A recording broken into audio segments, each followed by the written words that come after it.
askani Ndiama aussi salaamaaleykum Sénégal la diaspora lougatoise et aussi la diaspora sénégalaise ñu amaan mbégte amat satisfaction ñëwaat nga xam ne moom mooy c'est Louga TV la première chaîne digitale comme ni ñu koy defee tey édition spéciale aujourd'hui ñu ñëw fi nga xam ni je pense que war nañ fay ñëw on va parler bon en fait de la sécurité ñu waxtaan ci Louga waxtaan aussi tamit quelque chose bi nga xam ne qui va se passer ñu ñëw fi nga xam ne la ñu war a ñëw comme ni nga ko waxee loolu daal am ci plateau bi maître Mamadou Ndour Wade nekk initiateur association sénégalaise des formateurs professionnels sécurité et sûreté privée am ki nga xam ne moom mooy Ousmane Ba moo xam ne on va plus le présenter au niveau de Louga ci wàllum sécurité wàllum aussi tamit li nga xam ne moom mooy entrepreneuriat à ma droite ki nga xam ne moom mooy Mamadou Saliou Konaté nekk formateur ñu koy wax Zalkona nekk le PDG du complexe Kona Sensei mi nga xam ni je pense que moom aussi tamit écran bi gars yi xam nañ ko par rapport ak liggéey bi nga xam ne mu koy am ci Louga amaat ki nga xam ne moom mooy Manane Fall mi nga xam ne moom moo nekk sama gauche moom aussi mu nekk un formateur ñu nar a waxtaan ci lu bëri Mouhamadou Moutada Gaye formateur moom aussi tamit formateur la ñu nar a waxtaanee ci li nga xam ne moom mooy benn programme bi nga xam ne ñu ngi koy teg au niveau de la zone nord ñu nar a waxtaan ci sécurité ñu nar a waxtaan aussi tamit ci àq ak yelleef je pense que dañu ñëw fekk si nga xam ne moom mooy Ousmane Ba la ñuy jox kaddu gi mu nuyoo nuyu téléspectateurs yi nuyu aussi tamit nos amis internet qui nous suivent sur Facebook qui nous suivent aussi tamit sur YouTube ak ñi nga xam ne ceux qui sont 16h ñu nar a waxtaanee ci li nga xam ne moom mooy bés bi wala bés yi nga xam ni war nañ ko am fii ci Louga Ousmane ñu ngi lay nuyu. waaw merci beaucoup Mika asalaamaaleykum mbokku téléspectateurs yi maa ngi nuyu kenn ku ne ci turam ak santam vraiment di jaajëfal yéen aussi Mika waa Louga TV vraiment ci émission bi nga xam ne jagleel ngeen ko wàllu sécurité donc la sécurité nag tey jii li ñu yëkkati mooy Jeunesse Pro bi nga xamante ni si mi ngi waajal ay formation am donc fii au niveau de Louga Saint-Louis ak Matam donc muy Jeunesse Pro nag soo ko déggee mooy zone nord sécurité professionnelle donc jokk ci association bi nga xam ni mooy moo ëmb lépp loo xam ni ci wàllu sécurité Sénégal mu di FOP 2S donc ñu leen di jaajëfal vraiment ak seen présidente te leen ki nga xam ne aussi tamit mooy maître Mamadou Ndour Wade moom it vraiment bàyyi ko ba Dakar ngir émission bi nga xam ni pour dooleel waa Jeunesse Pro ñu ngi koy jaajëfal di jaajëfal vraiment membres yi nga xam ne ñoo nekk ci biir groupe bi yëpp donc di wax ne rek ñu ngi am kontaan ak mbégte vraiment pour dalal leen quoi. jërëjëf Ousmane pour la présentation comme ni nga ko waxee dañuy jox kàddu gi ki nga xam ne moom mooy maître Mamadou Ndour Wade ñu nar a waxtaan parce que waxtaan bi tey wax naa leen ko ci sécurité la ñuy waxtaan moom aussi tamit mu def ay déplacement am ñëw fi nga xam ne moom mooy Louga te mënta dugg Louga ba génn te tàlluluñ ko li nga xam ne moom mooy suñu micro peut-être ñu ci bëri ci Sénégal wala ñu ci bëri ci Louga daan nañ ko dégg mais amuñu chance ñu gis ko maître ñu ngi lay nuyu. asalaamaaleykum maa ngi lay nuyu monsieur Mika vraiment di rafetlu aussi sa présentation bu am solo bi franchement di nuyu waa TV Louga yëpp yaakaar naa ni c'est ma première fois may waa Louga TV di ma jël vraiment di ci kontaan aussi di ci kontaan bon par rapport ak li ñu andi fii tey moo di waa Jeunesse Pro mu di benn entité bu bees bu ñu teg boo xam ne ni mun nañu wax ne ko ci ASFOFS la jógee maintenant pourquoi mu jóge ci ASFOFS parce que dañoo am ay formateurs yoo xam ne ni franchement ASFOFS la ñu bokk donc jóge zone nord bi Louga ba Saint-Louis maintenant mu tombe ak ASFOFS mu am ay objectifs ak ay buts yoo xam ne ni daf ko war a atteindre mooy lan mooy d'abord dans chaque région ñu am fa ay points focaux et ce qui fait plaisir mooy que waa zone nord waa Jeunesse Pro c'est les premiers yu comprendre loolu et puis teg ko di ko jëfe mu di lu am solo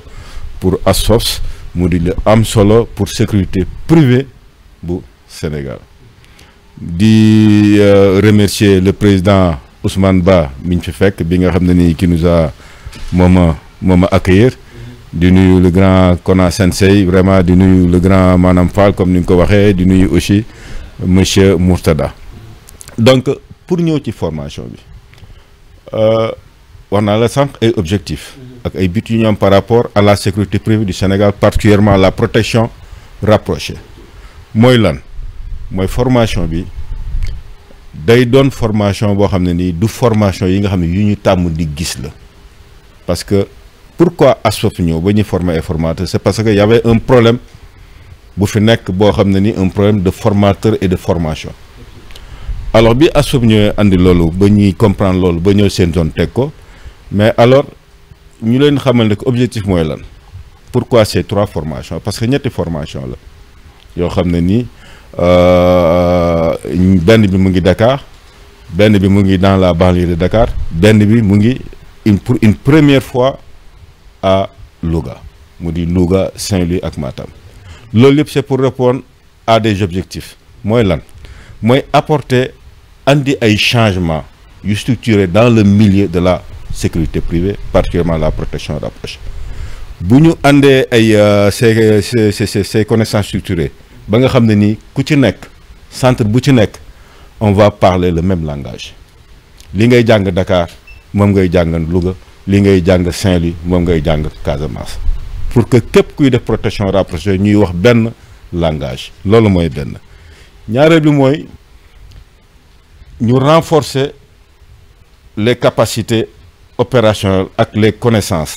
ak xamante bi ñu renforcer capacités yi ba nga xam ne ni dinañ mën a ànd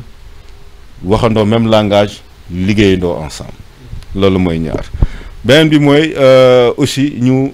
aider jàppale nit ñi assister leen si dans leur mission de ou bien dans leur prestation yi ñuy def en tant que agent de protection rapproché ak leneen ba pare mettre en œuvre tout ce qui est pratique en matière de formation donc ñu gis na que à travers plaquette communication bi ñu gis mu di une première ñi gis nañ ni que le contenu ci boppam dafa changer on a apporté ay changements yoo xam ne dinañ gis ay unités de valeur les gens se posent la question c'est normal ñu poser une question parce que niveau bi moo kawe et que pour ne pas monopoliser la parole c'est très intéressant ce que vous dites. Voilà merci mais peut-être nañ ci revenir le temps ñu bàyyi kii mais pour vous dire ne que formation yu am solo la mu di une première dans l'histoire du Sénégal je veux dire wax ma de Louga mais du Sénégal mu am une triangulation de formation ñetti école de formation bu ci nekk ñu booy leen di leen jàngal le même contenu et que ces contenus il faut bien le préciser du contenu boo xam ne ni dañu xëy rek ne lii la ñuy jàng ni noonu c'est des contenus validés et stabilisés d'abord par les Nations Unies et ensuite par nos forces de sécurité et de défense donc c'est des modules qui ont été validés donc c'est pas n'importe quel module donc le contenu moom mooy la base des modules moom mooy ñu xam ni que vraiment en tout cas daal c'est un contenu qui est très riche incha allahu rabbi avec waa Louga on va découvrir une autre façon de faire la formation de former les gens et de les évaluer incha allahu rabbi loolu yëpp au grand bénéfice de la sécurité privée particulièrement à Louga parce que Louga on s'est rendu compte que le potentiel humain est là mooy lan mooy jeunes yaa ngi fi kàttan baa ngi fi bëgg nañ ko qu'est-ce qu'il faut mooy tout juste identifier ñii leen war a former ak fan lañ leen war a former ak contenu bañ leen war a jox pour que bu ñu génnee ëllëg kenn du leen joxañ baaraam qu'ils soient de véritables professionnels en la matière. Merci. Actuellement pour la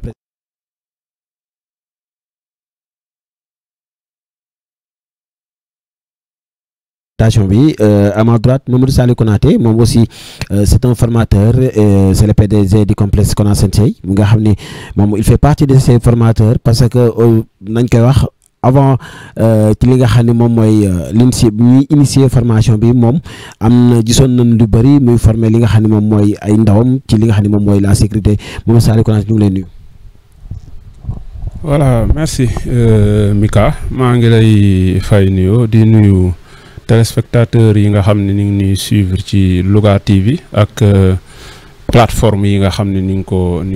ko amee tey nag nu am mbégte man xam naa suma wax dama koy accès ci jëmm ji nga xam ne tey moom la Louga am comme gan parce que du n'importe qui maître Mamadou Ndour Wade dafa nekk benn icône boo nga xam ne si tey jii dafa liggéeyal Sénégal d'abord ci li nga xam ne daf ci nekkoon muy ay mission defe naa ne mission yi moom waxu ko du ko wax mais suñ taxawoon fii tey di ko wax duñ ci jóge ba nga xam ne tey fi mu toll nii su doon keneen la dafay naan day dem toog noppalu parce que li ko waroon lépp def na ko ci domaine bi nga xam ne mi ngi ci nekkoon mais tey mu ñëw gis sécurité privée bi Sénégal defe naa ne ku ne gis na métier mi nin koy defee mu laaj assainir ko defaraat ko moom nag mission boobu la amee te defe naa ne boobu léegi mu dugal ci loxoom gis nañ ne macha allah ak ASFOP bi gis nañ ne ni ngi koy assainir bu baax a baax loolu nag dañ ko ciy sant di ko ci gërëm bu baax a baax ndax tey moom bi muy jóg di ko def dafa jóg di ko def dikk ak ay moyens defe naa ne sécurité bari na luñ fiy dégg ci ay formation yoo nga xam ne si voilà danañ woo nit ñi dajale leen ci benn 2 jours 3 jours ne leen former nañ leen nu fay xaalis bu dul jeex moom nag li ko intéressé du loolu parce que moom day former mais aussi accompagner voilà donc di def loo nga xam ne si liggéey la boo nga xam ne si tey jii bu doon tey ab sëriñ la sëriñ daara buy jàngale alxuraan mën naa ne la ni ma la ko mën a misaalale mooy tey bari na ay daara yoo nga xam ne si tey ni ngi exister fii ci réew mi yoo nga xam ne si sëriñ dafay jàngale moom moo leen jàngal donc kooku dafa nekk di def liggéey boo nga xam ne si dafa am solo trop ñu koy ñaanal yàlla suñu borom guddal ay fanam yàlla may ko wér waaye gën ko kàttanal ba mu mën a continuer nekk ak ñun dinu gunge ci li nga xam ne ni ngi ci nekk maintenant pour ñëw très rapidement ci Zonos Pro dafa doon loo nga xam ne si bokk na ci ay taalibe yi nga xam ne ni ngi jóge ci maître Mamadou Ndour Wade mu former leen comme ni ma la ko waxee woon au début moom nag formation defu ko pour mu yam ci benn bloc parce que moom li muy def yéene moo tax mu koy def li muy def Sénégal la koy defal bu sañoon tey bépp coin boo dem ci réew mi rek boo demee boo fay fekk ay agents yu yëngu ci sécurité dañuy doon ñoo nga xam si dañuy professionnel parce que aussi métier moo gis dafa laaj ay exigence du loo nga xam ne si da ngay ñëw noonu rek mu neex la rek nga ñëw ko defee noonu du lu ñuy for dafa am lu mu laaj moom nag mi ngi ciy bay waaram ñun aussi ci suñu côté fii ci côté zone nord bi nu ne pourquoi pas gannaaw ba nga xamee ne am na ci ñoo nga xam ne si jaar nañ ci ay loxom mu def li nga xam ne def na ko ci ñoom ba pare pourquoi pas ñooñu war a mën a tase pour mottali liggéeyam waaye liy firndeel ne moom day former di accompagner ak yéeneem mooy tey gis nga ko bu ko neexoon danaan day toog fële bàyyi moom li mu war a joxe na ko ba pare ñu ko war a jàllale nañ ko jàllale waaye gis nga da ciy toppaat encore ñëw di accompagner donc ci tënk ni nga koy ñaanal yàlla jàppale ko ba mission bi nga xam ne mi ngi ko bëgg a atteindre mu atteindre ko ci Sénégal incha allah. merci jërëjëf Zal ñu ngi lay jaajëfal Murtada Gueye moom aussi tamit il fait partie de ces initiateurs Murtada je pense que yow ginnaaw bi nga nuyoo on veut juste poser la question nan la li nga xam ne moom mooy formation bi di dérouler. waaw salaamaaleykum wa rahmatullah waa Louga TV waa Louga ak waa Sénégal yëpp di leen nuyu ci turu Zonos Pro jaaree ko ci ASFOP bu ngi waxee ASFOP rek matala nañ fépp daal di ziare grand maître Ndour Wade mi nga xamante ni def na déplacement comme ni ko ñi ma jiitu waxee ak maanaam mi nga xam ne jóge na Bandar di rafetlu sa laaj boobu nga xam ne am na solo lool man nag fi may ñëwee ak sa question bi d'habitude li ñu xam ci agent de sécurité fii mën naa ne suñ tuddee ne kii agent de sécurité la dayoo ba mu bañ ko war a jox duñ ko jox de ce fait suñu bëggee suñuy laaj question loolu lan moo tax dañ naan kii agent de sécurité la mais amul ay qualification yu doy ba tax mu nekk agent boo xamante ni fu mu dem dañ koy naw gis nga li ñuy wax naan nit ci loo nekk rek soo jëfee wala nga wax rek danañ xam yow yaay kan wala lii fan nga ci toll raison pour laquelle constat bi nga xamante ni def nañ ko à travers ASFOP nga xamante ni ñi ngi def liggéey bu am solo pour gën a jëmmal la sécurité privée yëkkati ko ci kaw a kaw te mooy mission bi te ci lañ nekk nii te zone nord ci la nekk comme que am nañ constat boobu noonu li ñuy def mooy nan la ñuy jéem a revaloriser agent bi nga xamante ni moo nekk ci terrain bi manquement yi ñëpp xam nañ ko li ci ëpp mooy manque de formation nit kuy liggéey ci benn mbir nag te amoo ci formation wax dëgg yàlla loolu beneen affaire lay indi moo tax dérive yi nga xamante ni ñu ngi koy seetlu ci sécurité ni mu amee solo bari ci loolu raison pour laquelle à travers ASFOP ñu créé li nga xamante ni mooy zone pro zone nord sécurité professionnelle ak ñi nga xamante ni ànd nañ ko ak ñoom grand maître Nour Wade di ko superviser te bàyyiwuñu benn yoon grand maître Zal ak le président Ousmane ak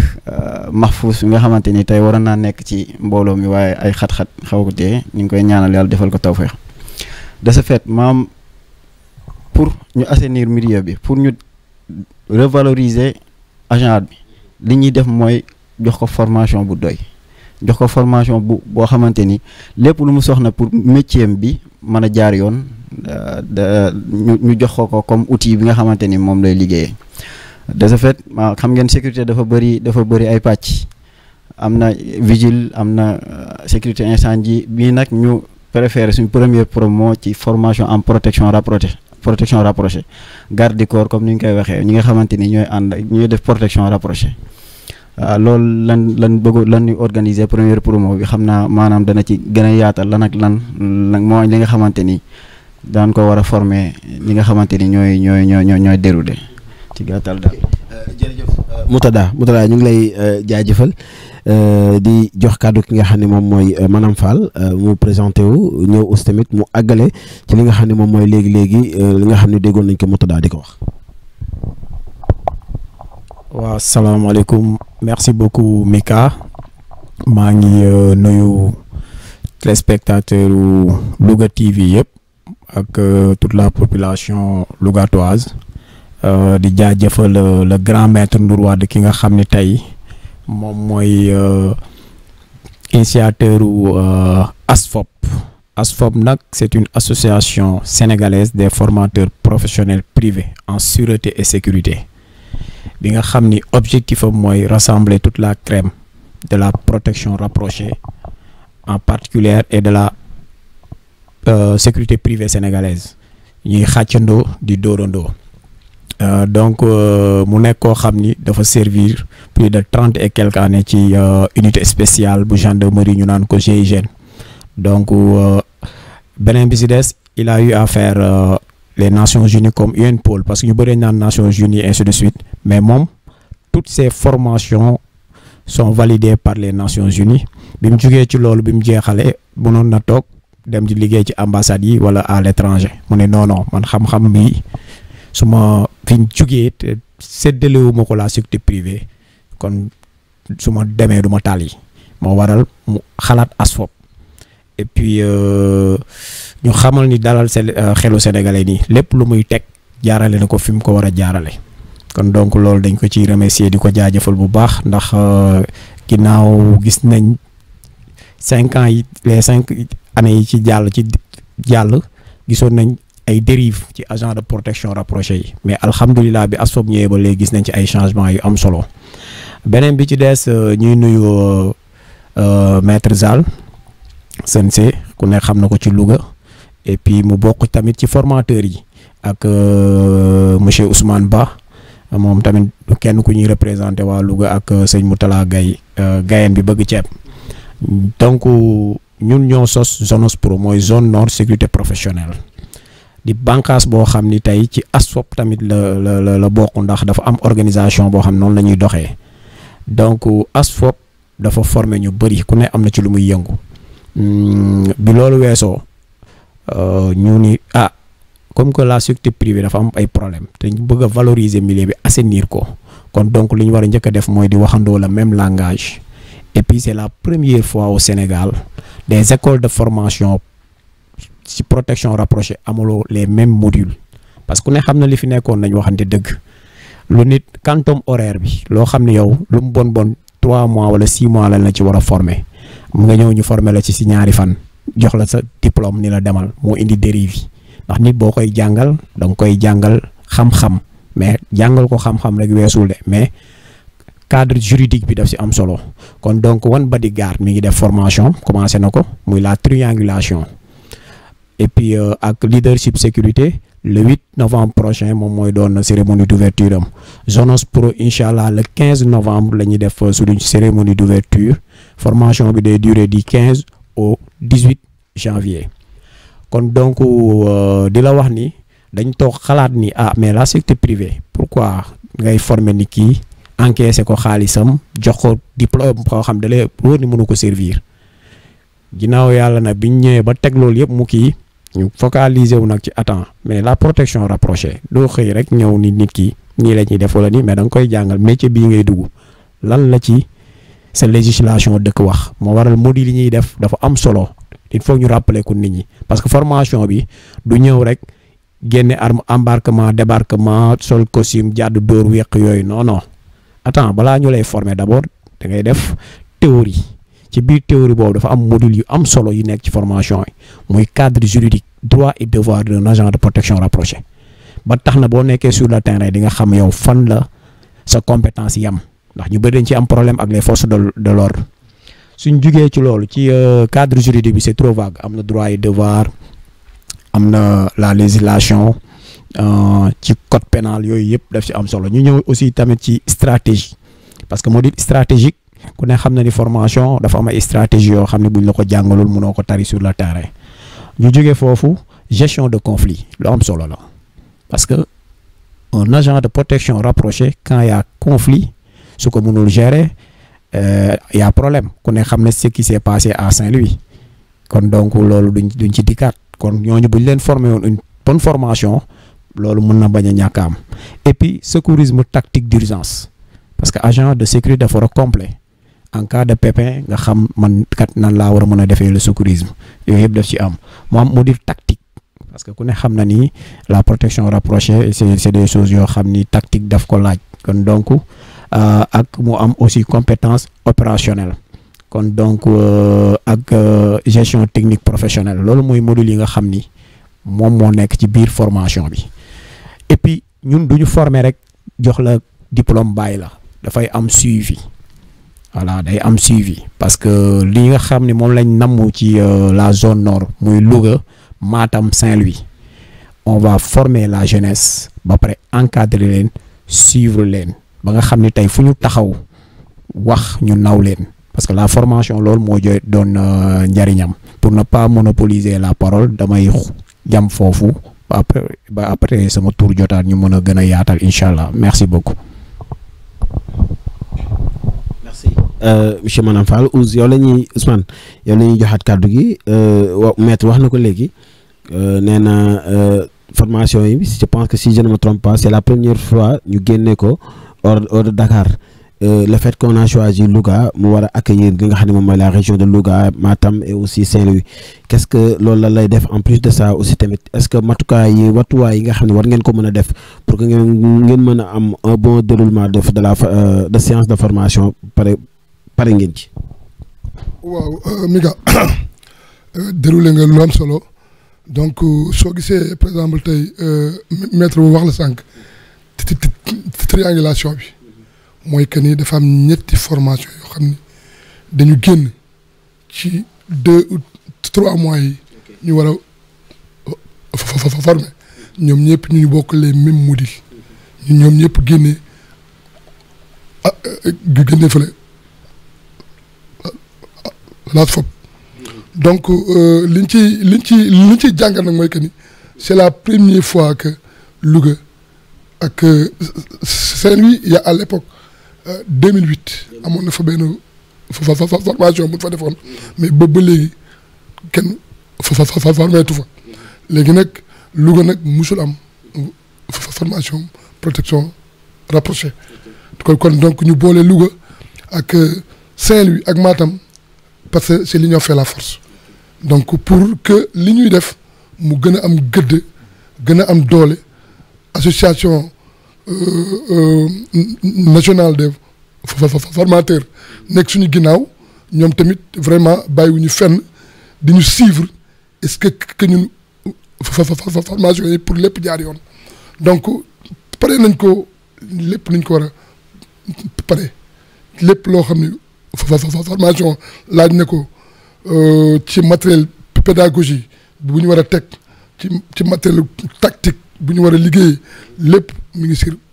place kon donc participants yi tamit dugg nañu donc di ci profiter tamit di ci remercier les autorités lugatoires parce que am na ci ñoo xam ni vraiment am nañu volonté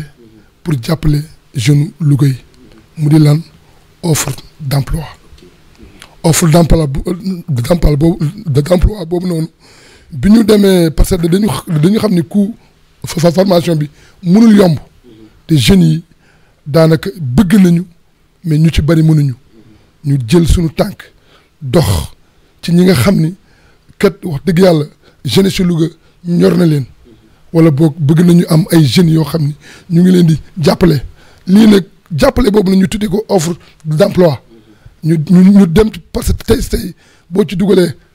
xale ñu former ko def ci moom xam-xam mu génn ak ay lijaasam yoo xam ni certifié nañ ko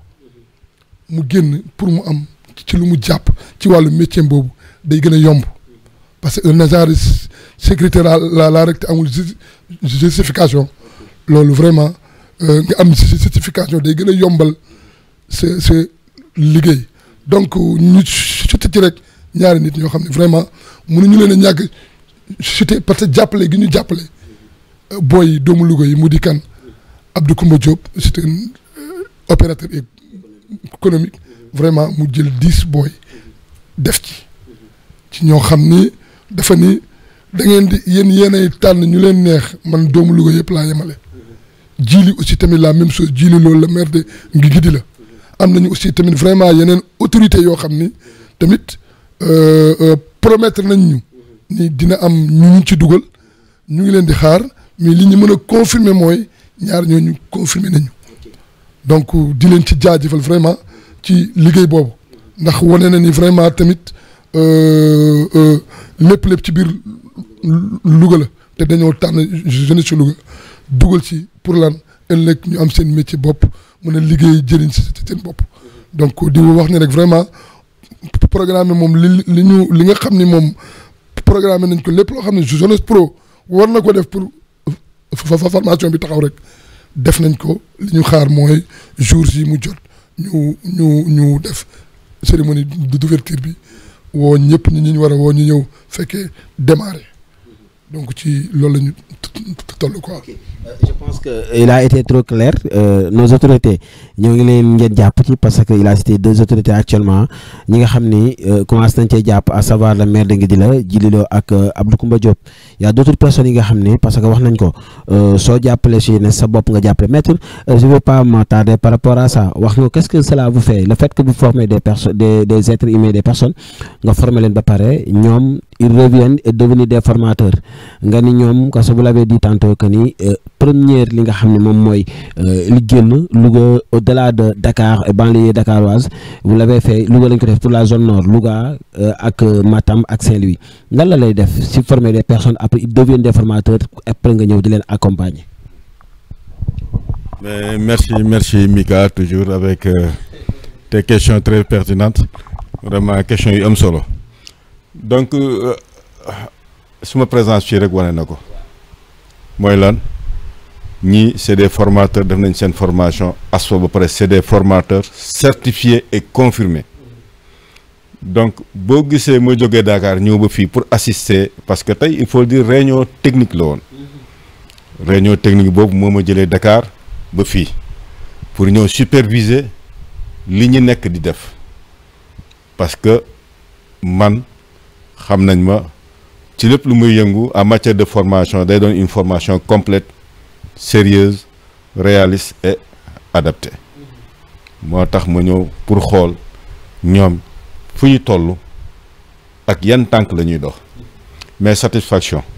alhamdulilahi rabbil alamin parce que lii daf may gën a conforter su ma xamoon ne lii laa fi fekk du ma sax jar may ñëw mais la confiance n'exclut pas le contrôle nit ki loo ko wóolu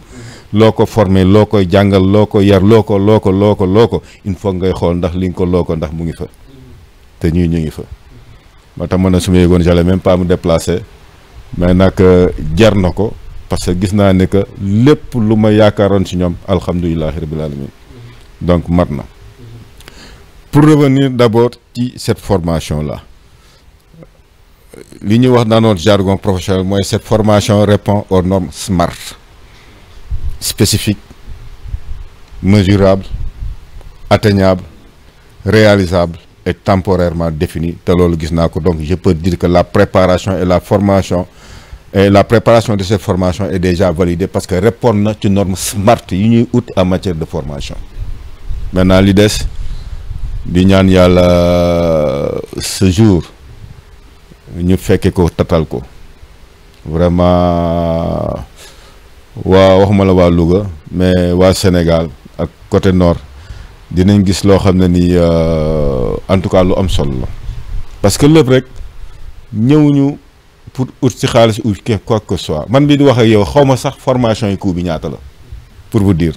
du loolu moo ñu soxla xaw ma sax ñaata la c'est même pas mon problème ñoom aussi je sais que ak lu ñu munti déclarer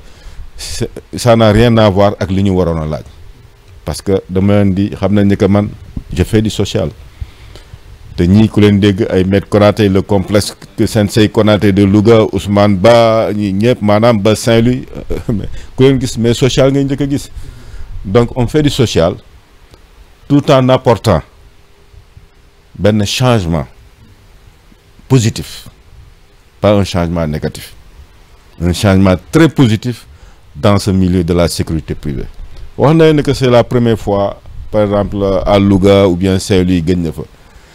mais alhamdulilah bu ñu ñëw andil waatan leen leneen lu bees avec d'excellents contenus avec de bons formateurs di leen wax ne formateurs yi intervenir ci cadre de formation bi c'est des formateurs qui sont là ou bien qui viennent de Dakar et c'est des formateurs certifiés et reconnus donc man de A à Z je suis le superviseur de ces formations-là parce que il faut ñu wax ko aussi formation yi c'est sous la supervision non seulement de Maître Wade mais de Pape Ousmane Cissé qui est ASFOP ak de Maître Baba Cissé sans compter ñooñu nous avons l'ONFP qui supervise ces formations-là nous avons le ministère de la formation professionnelle qui supervise ces formations-là pourquoi parce que ces formations-là avant ñuy def ces formations-là yàgg naa taxaw ci modèle yi partout di leen wax ne que les gens n'ont qu'à nit ñi nañu arrêter formation yi ñuy def parce que c'est des formations yoo xam ne ni dafa bëri lu ci nekk te warul nekk ñu nekkoon nag état bi jël ma man ak ministère formation professionnelle et technique ak les ASP ak ñeen pour ñu bind les écritures métiers alors formation protection rapprochée boo gisee ñu koy def c'est la première fois ma koy def Sénégal il faut le dire c'est la première fois ma koy def Sénégal avec des civils je le faisais avec les forces spéciales dëkk bu ci nekk Guinée-Bissau Côte d'Ivoire partout donc su ma ñëwee di ko def c'est une première fois c'est parce que tout est réuni éléments yëpp réuni wax nañ ko sànq la légalité avec des modules juridiques la légalité de cette formation mooy lan nee naa leen ce métier-là la protection rapprochée est reconnu maintenant par l'État du Sénégal c'est reconnu par l'État du Sénégal avec des référentiels 5 étapes et je fais partie ci nit ñi nga xam ne ni ñoo bind référentiels yi donc di woo tout le monde pas seulement waa Louga lu bees la Dakar moom gars yi ngi koy xëccoo parce que kii war a def le 8 bi sax il a des problèmes parce que on a un effectif boo xam ne duñ ko dépasser donc le gars il est à plus de pour ne pas citer les chiffres mais comprenez mais il a des problèmes et je sais que fii actuellement d'après le compte rendu que j'ai reçu ils auront même des problèmes pour l'effectif parce que am na effectif boo xam ne duñ ko dépasser parce que utuñu qualité la ñuy août on ne dépasse pas 25 personnes maximum avec une dérogation ñu dem ba 30 personnes mais jamais au-delà de ça et puis dañu bëgg andi changement andi nit ñi comme ni ma ko waxoon sànq rek lu bees donc on n'a pas besoin de quantité on a besoin de qualité une fois de plus di woote les autorités de Louga vraiment cité na sànq ñaari autorités yu participer mais di leen sant di leen gërëm c'est parce que ils ont compris peut-être concept bi mais di ñaan yeneen autorités yi ñu jàpp ci gën a comprendre ce concept bi parce que wax nañ ko sànq formation emploi et Louga y a tellement de possibilités côté nord bi yëpp y a tellement de possibilités sur le plan sécurité donc di woo les autorités ñu gën a jàpp la population de Louga surtout la jeunesse de Louga qui est un potentiel réel qui est là qui existe pour ne pas permettre les jeunes ñuy divaguer et de tout ça là pas seulement ça mais qu'ils soient des professionnels ëllëg fu ñu mënta dem ci àdduna bu ñu waxee nit ñi dinañ leen respecter en tout cas di def un appel aussi à toute la population de Louga ñu xam ne que non seulement c'est une première à Louga mais c'est une première au Sénégal formation yàgg na fi mais ban formation. Maître ci kaddu yi rafet yi je pense que dañuy joxaat kaddu gi Zal joxaat maanaam ak nga xam ne moom mooy Mourtada ñu terminer ak Ousmane parce que je pense que liñ ci waroon wax lu bëri wax nañ ko c'est juste que ñu on essaie pour redynamiser je sais pas j'ai perdu le mot moom mooy les choses xam nga xool aussi tamit Louga nan la mën a doxee parce que tey ay références ñoom ñoo fi toog des personnes yi nga xam ne par rapport ak seen liggéey Zal le fait que bien vrai que yàgg nga former ay jeunes ci wàllum sécurité cette année ci ñu ñëwaat ak li nga xam ne moom mooy Zonos Pro ak aussi tam li nga xam ne moom la ñuy woowee ASFOP avec maître ak yow aussi mi en tant que formateur parce que tey demande bi comme ni ñu koy waxee demande bi war na bari loolu parce que il faut que ñu xam aussi tamit kan moo war a nekk un agent de sécurité da ngay gisoon benn Mika nekk seen kër rek yor benn tenue rek sol ko man damaa war a nekk fekk Ousmane taxaw ma ne kaa mi sécuriser la par rapport ak aussi tamit li nga xam ne moom mooy module yi ngeen def ak choix yi nan ngeen koy defee. Voilà merci Mika comme ni nga ko waxee rek effectivement yàggoon nañ fi man lu jiitu woon man sax defe naa Louga képp ku fi yàgg a nekk rek daa nga gis yàgg nga gis souvent bu nu àggee ci lu mel ne ay élection wala yu mel noonu rek toujours bu ñuy ragal fenn fi incident di nga gis maître Kona njabootu maître Kona nekk fa su ma nee njabootu maître Kona du ay doomam mais voilà ñi mu maître Kona njabootam dañu yaatu trop donc loolu lu yàgg la lu jiitu avant même man ma fi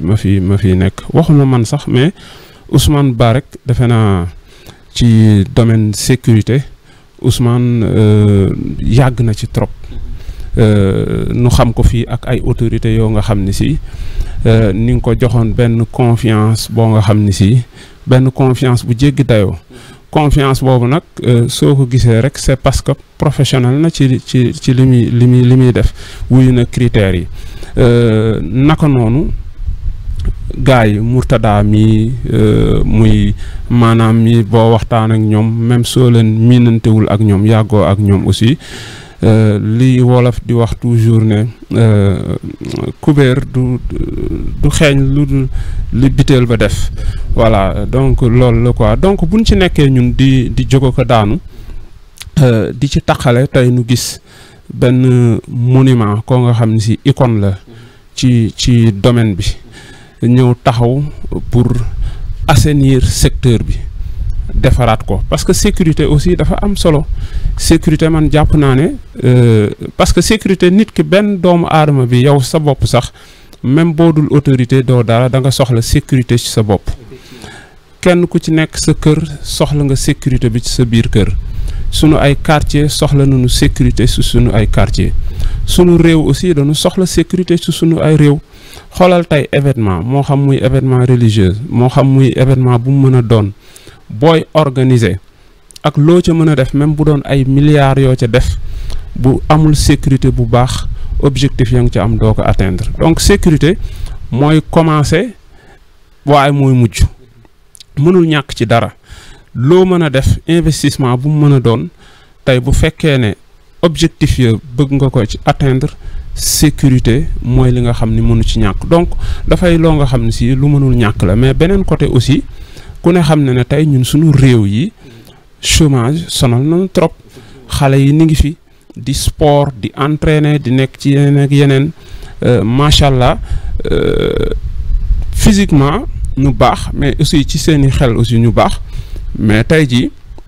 songu secteur bi domaine bi te secteur bi aussi dafa nekk benn levier boo nga xam ne si jàpp naa ne levier bu puissant la pour xeex li nga xam ne mooy chômage bi donc loolu lépp ci daje moo tax tey suñu amee jëmm ji nga xam ne ñëw na ci indi ci xam-xamam indi ci alalam indi ci doole indi ci léppam pour que rek jàppale jeunes yooyu defe naa ne li ci des te ma koy tëje muy suma ay wax mooy nag lin naan kuy wut ku ko wéttali tëjal bunt bi xaw nu koy olof di waxe yaa ngi dégg parce que tey jii defe naa ne sunu mission wu autorités yi li ci jiitu seen ay mission tey mooy naka la ni accompagner seen jeunesse accompagner waa dëkk bi tey bu fekkee ne tey loolu mi ngi doon seen mission nu am koo nga xam ne si tey ñëw na fekk si leen doxunu ñoom ñëw fekk si ko mais moom moo dox ñëw fekk si leen indi expertise bi mu am ak lépp indi ko teg daat ne lii kat dama ko indi teg ko pour jagleel ko seen jeunesse jagleel ko seen sa population nga xam ne tey ñoom lañ ciy def ak la ñuy am ci ñoom lay dellu si maître wax na ko sànq tey formation bi nga xam ne ni nga koy def tey jii li nga xam ne ni nga koy laaj ku participation boobu du luy dem ci kees wala muy dem ci leneen mais ñiy participer ca ñoom lay dellu parce que formation bi du ñëw rek toog di wax rek dem donc appel la bu may lancer sunu ay autorités mais aussi di ko lancer sunu ay bonne volonté yi nga xam ni ñu ngi ci dëkk bi pour que nu ñëw wuy si projet bi nga xam ne projet bu noble la projet bu am solo la boo nga xam si suba mën na leen jariñ ñoom parce que fii leen fii nekk léeg-léeg événement am nu dem ba Dakar wala dem ba feneen di jëlee ay agent de sécurité indi leen fii di leen fay xaalis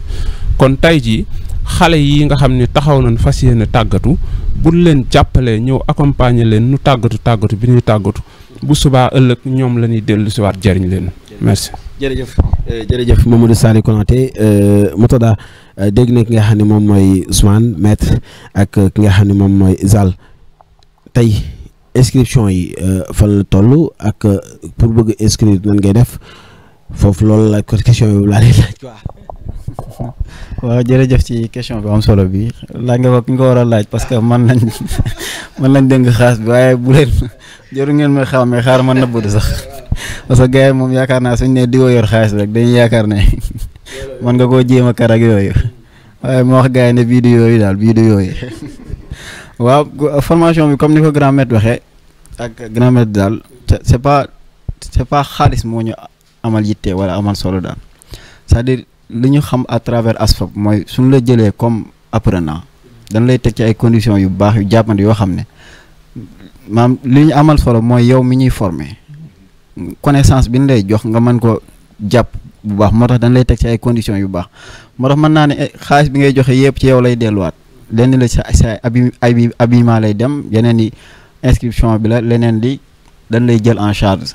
durant formation bi yëpp nga xamante ni say ndékki ak say añ ak yooyu moom ci lay génn daal ndax li ñu xam mooy lan suñ lay jël dina defar formation bëgg ñu def formation ba ci digg ba ñu ne sa waay xaaral ma génn añi waay wala xaaral ma dem defi nangam sax déedéet dañ lay teg ci condition yoo xamante ni yu jàppandi la nga mën a def sa formation mën ko comprendre li ñu amal solo mooy l'agent bi nga xamante ni mooy jàng comprendre lii ñu koy jox parce que su comprendre rek lu ci bëree bëri dana mën a changer à travers fi muy liggéeyee man maay ki nga xamante ni su fekkee da ngaa bëgg am ay renseignements par rapport ak coût bi ak nu muy demee inscription yi gu mel noonu ci sama numéro ngay woote comme ni ko gars yi defee ci affiche bi 77 la 113 38 91 77 113 38 91 pour bépp information rek boo xamante ni par rapport ak inscription bi ak ni muy demee ñu wax maam comme ni ko grand maître waxee nombre bi dafa limité wu parce que mënuñu jël yenn nombre yu bëree bëri yi li ñuy wax rek qualité moom la ñu soxla pas quantité bu bëree bëri quoi ñu ci des xaar ba beneen promo incha allah. jërëjëf xam naa danañ am promotion jusqu'à lépp ni incha allah maanaam sama dernière question ak yow moom mooy tey dégg ngeen maître wax na ko léegi bu njëkk dañuy xool benn module gars yi la formation ni ko doon weekend samedi dimanche ñu nga pare ñu woo ñëpp ñu ni def nañ formation ba tey par rapport ak formation bi ngeen di waaye digdal ñaata mois la ak nan lay dérouler et aussi tamit on a parlé de la zone nord dañoo wax li nga xam ne moom mooy la région de Saint-Louis et de Matam et de Louga est-ce que tey nga xam ni dëkk na Thiès am na droit participer ci li nga xam ne moom mooy formation boobu. Merci beaucoup Mika, question est pertinente ngay poser am na solo trop parce que quand on parle de la zone nord premier point may ñu ko wax mooy suñ nee zone nord Louga la Matam Saint-Louis mais bu ñu waxee loolu Dagana Richard Toll et les villages environnants même Thiès mun na inscrire su fekkee limité guñu inscription yi parce que dafa am benn nombre moo xam duñ ko dépassé waaw ñi dëkk ci profondeur bi yëpp moo xam Thiès Ngaye Kébémer ak foo mën di dëkk ci axe bi sur la formation bi soxalee boo inscrire rek incha allah di nga ñëw léegi li gën a am solo ci formation bi damay rebondiraat ci Murtada li mu wax du question coût bi ndax coût bi ci ñoom lay delluwaat parce que formation bi durée bi 3 mois la 10 week-end mooy maanaam 3 mois yi quoi yëpp 10 week-end yi mooy durée 3 mois c'est du 15 novembre au 18 janvier chaque week-end lay doon samedi dimanche samedi 8h ba 17h dimanche 8h ba 17h léegi soo ñëwee lépp loo xam ne moo jëm ci alimentation sa ndekki mooy pause café bi ak sa añ yëpp dañ koy jël en compte kon loolu ci biir coût bi la nekk inscription bi seen cérémonie de sortie aussi costume yi ñuy sol habillement boobu ci inscription bi lay génn kon xam nga ni loolu si ñoom lay delluwaat parce que inscription yi boo xoolee 70% wala 80% yëpp ci apprenant bi lay delluwaat mais am na lu am solo luñ sulu ñëw muy formation bi du góor rek ndax protection rapprochée ñi ngi ciy woo jigéen ñëpp parce que y a des femmes yu koy def te Louga gis nañ fi ay budoka yoo xam ne tey affaire bi macha allah ñi ngi leen ciy woo ndax boo gisee ñu ciy insister jeunesse sénégalaise dañu am amour tenue bu yàlla defee demuñu bango wala nekkuñu policier wala dara ñu ci bëri dañuy bëgg la protection rapprochée la sécurité privée te duñ ni li fi nekkoon baaxul de mais niñ ko daan jëfee moo des moo tax grâce à ASFOP parce que ñëpp dañ doon yëngu ci sécurité mais bi ASFOP ñëwee dañ gën a xam donc di leen woo xamal leen ni formation buñ certifié la comme ni ko grand maître waxee sous la supervision de l'ASFOP ak OFNP moo ne office national de la formation professionnelle ak le 3FPT kon donc du ay diplôme yoo xam da ngay pare rek dugal ko ci tiroir bi non non ba pare ñun buñ la former aussi nekkul dañ lay former rek bàyyi la dañ lay former créer ay panel yoo xam dañuy lay suivre donc ci biir loolu aussi ACS Pro maanaam sous la supervision de ACS Pro maanaam Academy Consulting Security moom moo ëmb formation bi ak ASFOP donc di la xamal aussi beneen affaire mooy la formation sur la protection rapprochée bis buñ ci former nit ñi ba pare c'est la première fois nag au Sénégal maître Ndour Wade di ci yëngu ndax yàgg nañ di ko wax mais le moment opportun moom la doon xaar ndax ñun lépp lu ñuy dem dañ ciy dem ci légalité sóoraale législation bi lim ci wax ndax daf ci am solo ndax pëcc xoo bi bëri na trop ci milieu bi moo waral ñu ñëwaat pour assainir le milieu muy ci côté APS agent de prévention et de sécurité moom la ñuy wax vigile mu jëm ci agent de protection rapprochée parce que formation bi sur la protection rapprochée la mais dafa yaatu ndax ku mën a def formation protection rapprochée di nga mën a nekk un agent de prévention et de sécurité kon loolu pour ñu koy leeral képp koo xam ni yitteel na la yaa xam métier booy mën di branche boo mën di def ci sécurité soo xasee ba subir formation bii nii rek yooyu yëpp am nga possibilité pour mën ko exercer sur le terrain kon donc di lancer waat un appel toute la jeunesse lougatoise saint-louisienne moo xam matamoise nañ ñëw xam ni bientôt dañuy clôturer inscription yi et puis ku ci amul place nag da ngay xaaraat peut-être année prochaine incha allah merci beaucoup. dañuy jox ki nga xam ne moom mooy Ousmane Ba mu yëkkati li nga xam ne moom mooy waxtaan bi mu synthétiser ak Ousmane.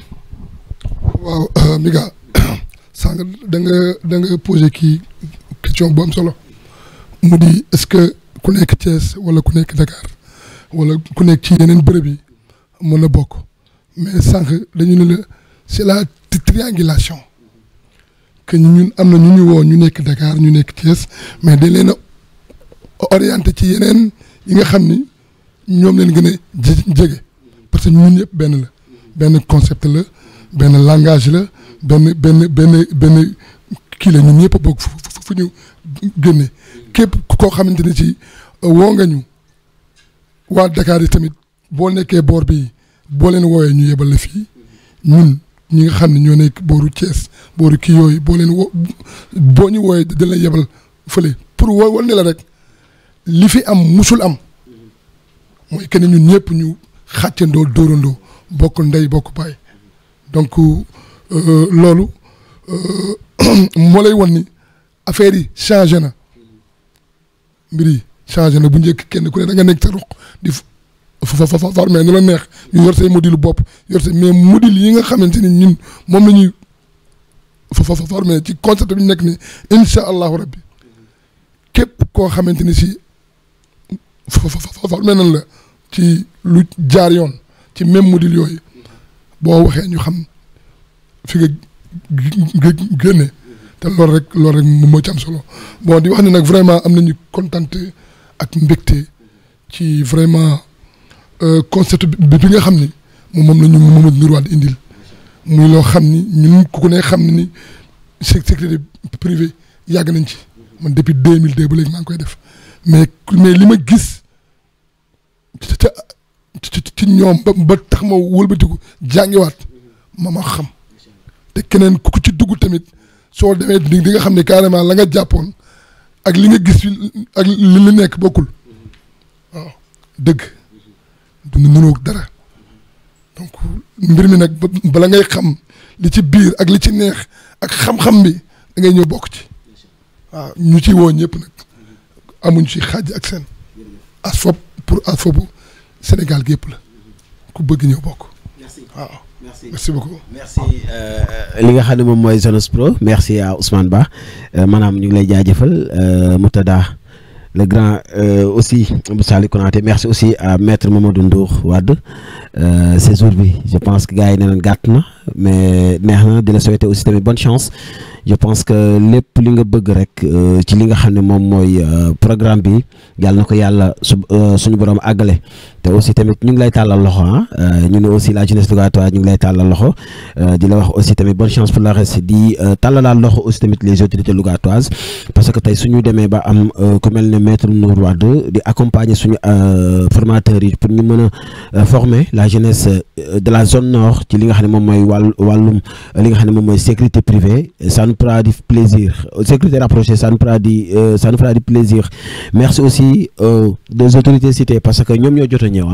à savoir monsieur Abdou Koumba et aussi monsieur Djulilo le maire de la commune de Nguidila y a aussi d'autres gens yi nga xam ni war nañ ci ñëwaat incha allah ñun danañ leen accompagner ci li nga xam ne moom mooy fësal li ngeen di def durant semaine yëpp pour ñu mën koo fësal wan ko àdduna bi parce que ñu wax leen ci li ngeen dugg ni lu baax la te aussi tamit dafay yokk ci li nga xam ne moom mooy employé ci li nga xam ne moom mooy au niveau du Sénégal infoline bi nag Moutada la ngay def 113 38 91 képp nga xam ne bëgg ngaa inscrire da ngay def 77 113 38 91 merci aussi à toutes les personnes yi nga xam ne ñu doon seetaan sur Louga TV la première chaîne digitale ceux qui sont sur Facebook YouTube merci et quant à nous on vous donne rendez-vous incha allah jour bi nga xam ne moom mooy nekk jour ouverture bi ba ci jour clôture bi jërë ngeen jëf